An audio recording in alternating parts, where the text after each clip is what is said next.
नमस्कार, छाया रेसिपीजमध्ये आज आपण साबुदाणे आणि वरईच्या तांदळापासून खूप मस्त अशी उपवासाची रेसिपी बनवतो आहे। तर इथे मी अर्धा कप साबुदाणे घेतलेत। इथे मी बारीक घेतलेत, पण यापेक्षा जे थोडेसे आकाराने मोठे असतात ते साबुदाणे तुम्ही इथे घेतले तरी चालेल, कारण आपण हे मिक्सरमधून बारीक करून घेणार आहोत। तर साबुदाणे इथे आधी मी थोडेसे गरम करून घेते। गॅसवरती मी पॅन ठेवला आहे, त्यामध्ये साबुदाणे घातलेत आणि हे आपल्याला जास्त भाजायचे नाही आहेत, फक्त 2 मिनिटं थोडेसे गरम करून घ्यायचे आहेत, म्हणजे ते पटकन बारीक होतात मिक्सरला। साबुदाणे इथे भाजून झाले की यामध्ये अर्धा कप वरईचे तांदूळ किंवा ज्याला भगर म्हणतात ते घालायचे आहेत आणि हे सुद्धा साबुदाण्याबरोबरच गरम करून घ्यायचे आहेत। वरईचे तांदूळ सुद्धा आपल्याला जास्त भाजायचे नाही आहेत। तर हे आता झालं आहे भाजून, काढून घेऊया। पूर्ण थंड करून हे मिक्सरच्या भांड्यामध्ये काढून घ्यायचं आहे आणि याची अगदी बारीक अशी पावडर करून घ्यायची आहे। तर हे सगळं मी मिक्सरच्या भांड्यामध्ये काढून घेतलं आणि याची अगदी बारीक पावडर तयार करून घेतले। आता ही तयार जी पावडर किंवा पीठ आहे ते आपल्याला चाळून घ्यायचं आहे, म्हणजे यामध्ये जे काही जाड राहिलेलं असेल ते निघून जाईल। हे मी चाळून घेतलं। यानंतर इथे मी 3 मध्यम आकाराची रताळी घेतलेत।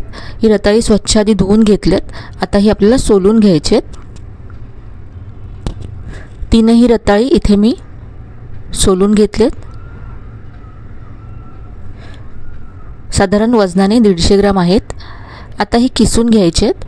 तर इथे मी पाण्याचा बाउल घेतला आहे, पाण्यामध्येच ही रताळी मी किसून घेते। तर आज आपण रताळ्याचं थालीपीठ बनवतोय, जे चवीला खूप छान लागतं आणि उपवासाला तुम्ही अगदी झटपट तयार करू शकता। आता हा आपण जो रताळ्याचा किस केलाय तो यामध्ये काढून घ्यायचा आहे। थोडासा धुवून घेते आणि नंतर यातलं सगळं पाणी पिळून घ्यायचं आहे आणि आपण जे पीठ तयार केलंय त्यामध्ये हा किस काढून घ्यायचा आहे।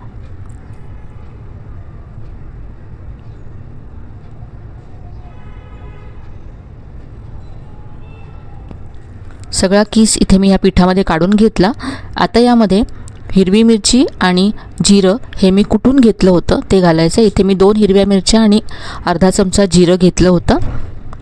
मिक्सरला सुद्धा तुम्ही फिरवून घेऊ शकता। यानंतर चवीप्रमाणे मीठ घालायचं आहे आणि हे सगळं मिक्स करून घ्यायचं आहे। आधी रताळ्याच्या मॉइश्चरमध्येच हे पीठ मिक्स करून घ्यायचं आणि नंतर यामध्ये आपण पाणी घालून हे पीठ मळून घेऊया।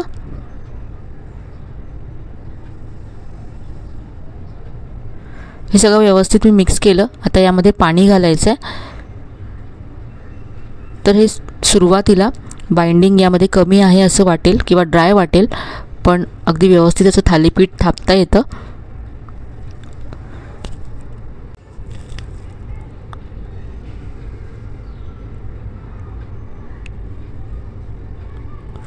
तर हे पीठ असं मी तयार करून घेतलं। याचा असा एक मोठा गोळा घ्यायचा आहे आणि आता याचं आपण थालीपीठ थापून घेऊया। तर इथे पॅनमध्येच थालीपीठ मी थापते। पॅन मी आधी ओला करून घेतला आहे किंवा पाणी शिंपडून घेऊ शकता तुम्ही आणि यावरती असं हे थालीपीठ थापायचं आहे। याच्या कडा ज्या अशा तुटल्यासारख्या होतात त्या अशा एकसारख्या करून घ्यायच्या आहेत आणि थोडंसं जाडच हे थालीपीठ थापायचं आहे।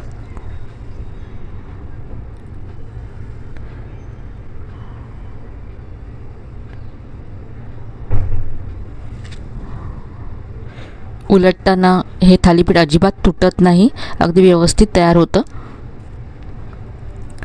असं हे थालीपीठ थापून घेतलं। आता तेल सोडण्यासाठी असे होल तयार करून घ्यायचे आहेत आणि आता हा पॅन आपण गॅसवरती ठेवूया। वरची बाजू थोडीशी ड्राय झाली की तेल सोडायचं आहे।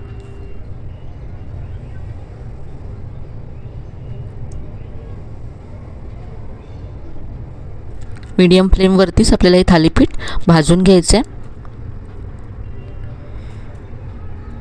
एका बाजूने भाजून झाल्यानंतर हे उलटून घेते। खूपच क्रिस्पी होतं हे थालीपीठ।